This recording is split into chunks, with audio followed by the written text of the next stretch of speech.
What a beautiful time of the year to get out and travel the state of Ohio. It is not the end of the travel and tourism season. It's the beginning of a picture-perfect fall season. Not only to get out and pick some apples, like right here at Bergman's Fruit Farm, but to travel the state and see the beautiful fall foliage. Our ancestry came from Germany in 1859. Bergman Orchards and Farm Market is a peach of a stop. The peaches look good. We're about 90% finished with our crop this year. And we just got a few rows left of the late fall peaches, and we're going to transition into apple crop with cider. Bergman serves far more than the best from the fields in Port Clinton. It plays an important role in Northwest Ohio's agritourism business. This is a good thing for all of Ohio. I think Ohioans need to come out and see it. One of the things I would encourage you to do this fall is get out and visit your local orchards, get out and visit your local farms. Ag tourism is a big deal in Ohio, and it continues to be a growing presence. Peaches from the farm market become a big part of the recipe for desserts served by Ciao Bella Restaurant. And it's not just peaches and apples. The fruit of the vine is also ready. The grapes, they love this hot, dry weather. The Quarry Hill Orchards and Farm Market in Berlin Heights in Erie County also features a vineyard that you can taste at the family's winery, overlooking the gentle rolling hillside. We're part of that bigger movement that's involving wines in this part of the world. The end of summer brings out the beauty of the fall tourism season and what vacation is all about, getting away and relaxing. For folks that spent the day maybe along the lakeshore over at Cedar Point, they can hop in the car and be in this peaceful setting surrounded by orchards and vineyards and have a nice relaxing evening. And for a great guide to a fall destination, log on to ohio.org. And you can certainly have bushels and barrels and baskets of fun traveling the state during the fall tourism season. Kind of gave us a few lines, and we, sniffed that up, and both of us sat out back and looked at each other and said, oh wow, so this is how this is, It was like we had arrived.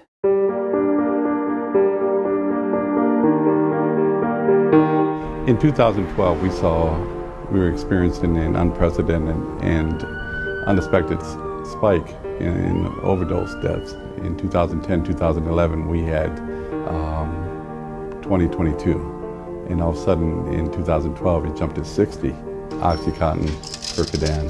Suddenly we were dealing with an epidemic.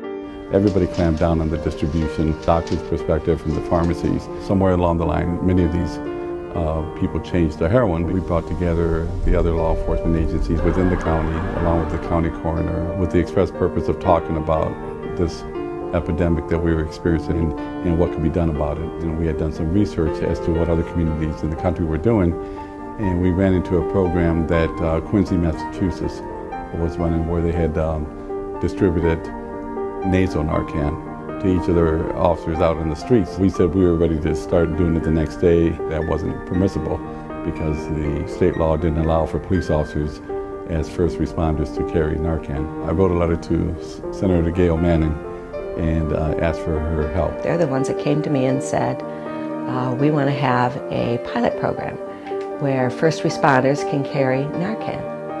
And they'd been trying to do it through the Ohio Pharmaceutical Board and not having much success because they said they had to change the law. So I was more than happy to sponsor Senate Bill 57 that passed unanimously in the House and the Senate. And I remember getting that first phone call from Chief Rivera and said, we saved our first one. And it kind of gives you goosebumps, when you hear that and realize that you've made a difference. And I know, whenever I make these decisions, I think of my own family. And you sit there and think, if that was my kid, I want somebody to do something to save him. My name is Brent Payne, patrolman with the City of Lorain Police Department. I love working for the City of Lorain. It used to be that crack cocaine was the big thing that you would see. Now it's heroin. On many of these calls we've responded to, they're blue, they're not breathing, or it's shallow breathing. But this Narcan brings them right back. I can just flip open my pocket, reach in, grab everything. And a lot of the times if I know it's a heroin overdose, I'm already popping off the caps and inserting it before I get into the house. Not about the victim, it's about the family members, their children, the mothers, the fathers, that are watching their son, their daughter, lay there on the floor and die. And it shows you a little bit of everybody in there. Silo, you know who that is. I've had it administered 3 times. Within the past year, within the past 12 months, 2 times it was police, once it was the paramedics. You know, without it, I can say probably I would not be here, sitting here giving you this interview. When the overdose happens, you just simply feel like you're going to sleep or an instant blackout. But there's no return eventually if you're gone for too long. When the Narcan was administered, I immediately woke straight up, you know, kind of in a daze, what's going on? To me, I didn't know that I had possibly taken a lethal dose, you know, or had mixed a lethal combination. I was just getting high. And I went through a lot of loss, you know, because of this drug. I'm sober now, no longer have to live that life. Now, moving forward, as I mentioned, I can have the ability to help, you know, people my age or younger, or even older. But just people that are afflicted with this disease that have had enough and are looking for recovery. What these politicians and these police officers are providing is a second chance. Substance abuse, heroin in particular, does not have to be a way of life. Hopefully what we want is for them to realize that they almost died and come to grips that they need to address their addiction. In the meantime, in order to save all these young people that are dying, I think, you know, having that first responder, being able to carry this is great.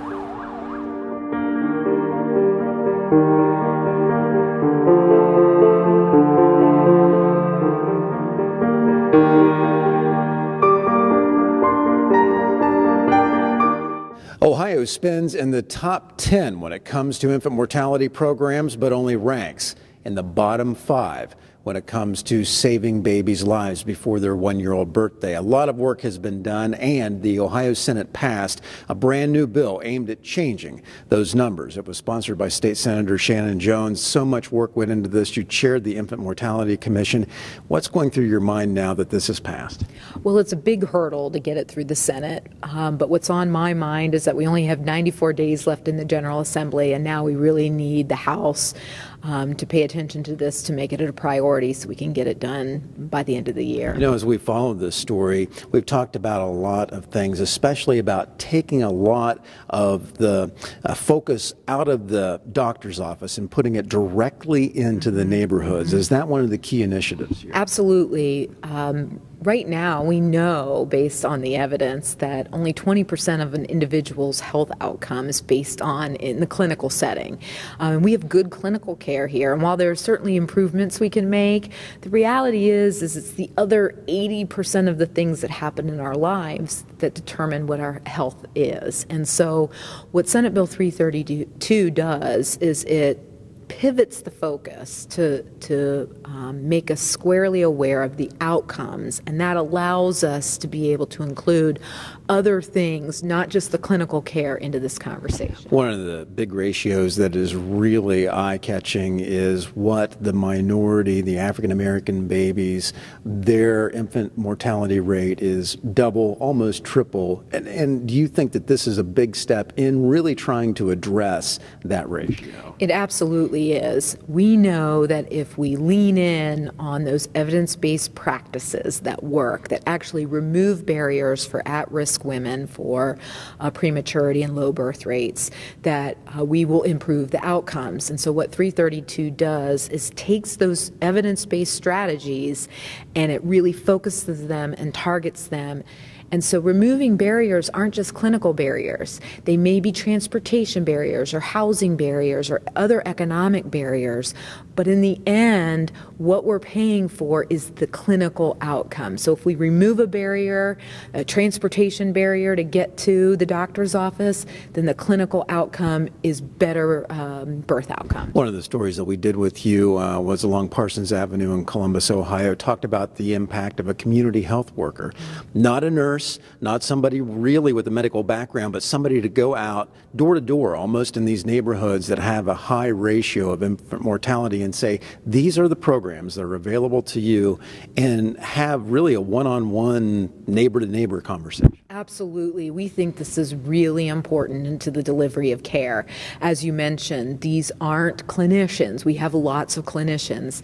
These are highly targeted individuals that come from the communities, that understand the communities, that look like the members of the communities, have an instant trust and rapport with people in the communities. So it's not just connecting them with the service, it's removing whatever the barriers are that are keeping the women from being successful.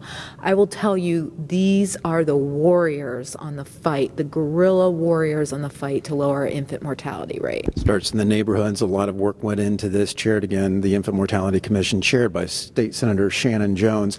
It now goes to the House, and you can follow. We'll give you the latest updates about where that legislation will stand right here on our social media channels. Also, make sure you learn more about the community health worker story that we told you about, also on Moms to Be, the great Ohio State University program that is throughout the Columbus, Ohio community addressing Ohio's infant mortality problem. I was like, there's no way I'm ever going to put a needle in my arm. I don't like needles. That's never going to happen to me. And then, sure enough, a couple years later, I started it.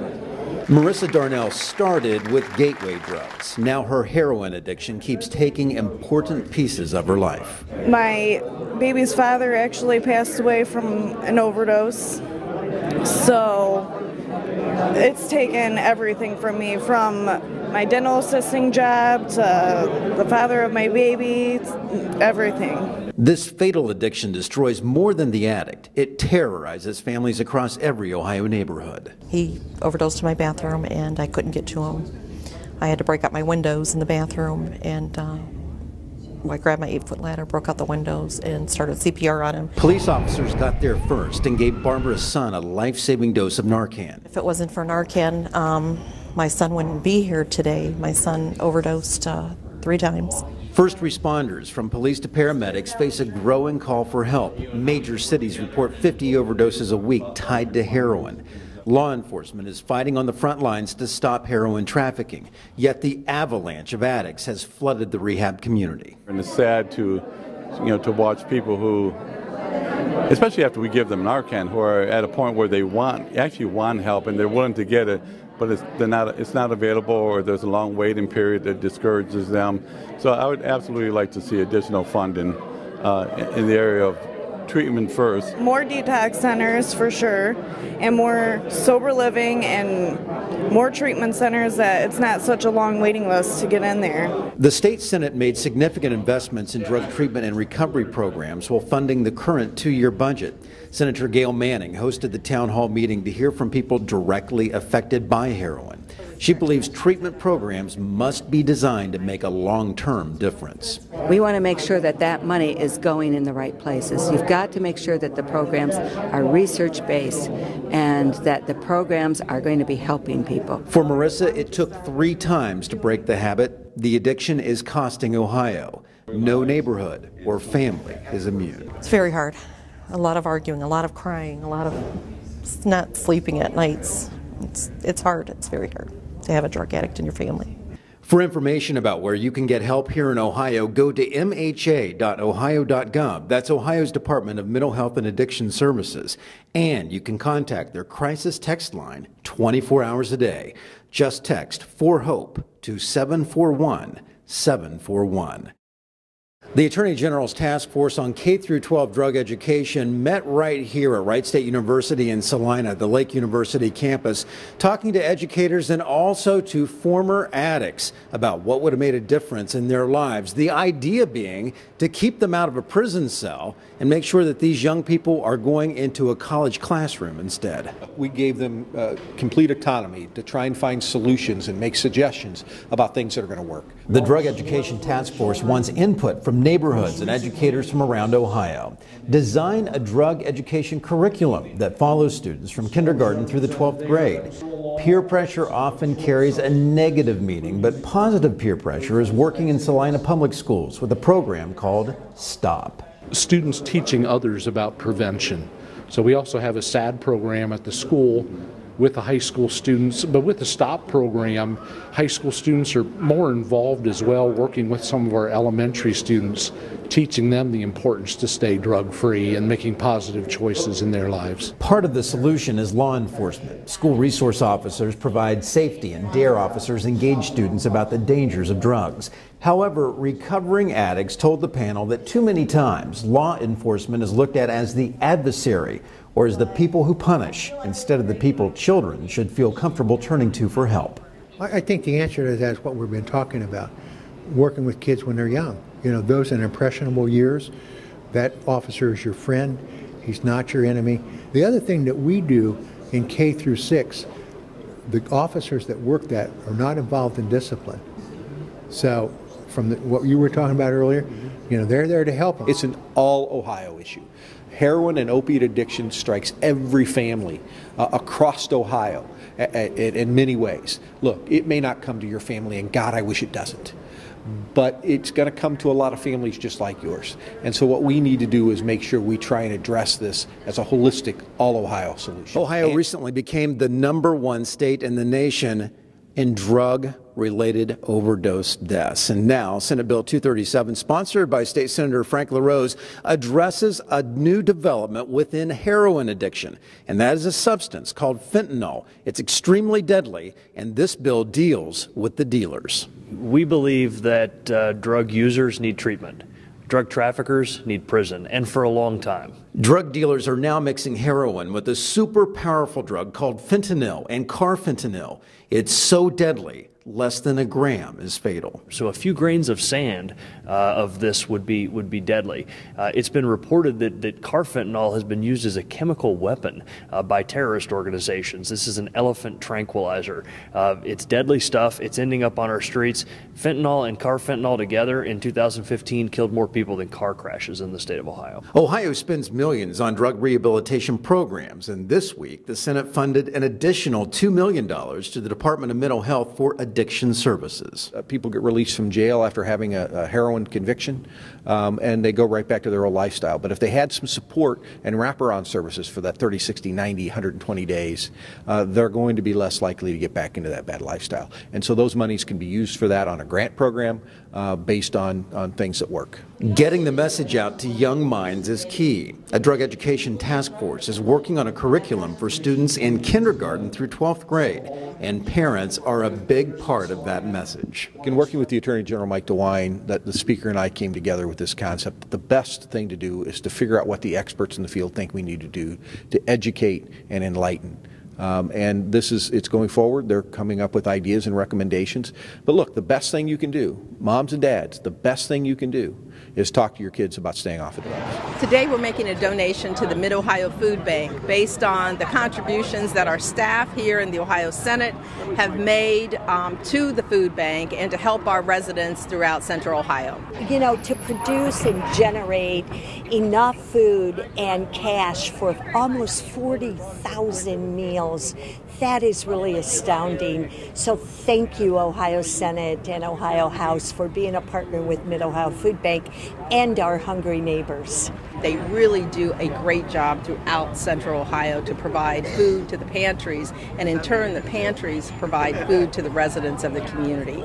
It's really a win-win for the pantries, for the community, and for the individual residents who benefit from the food.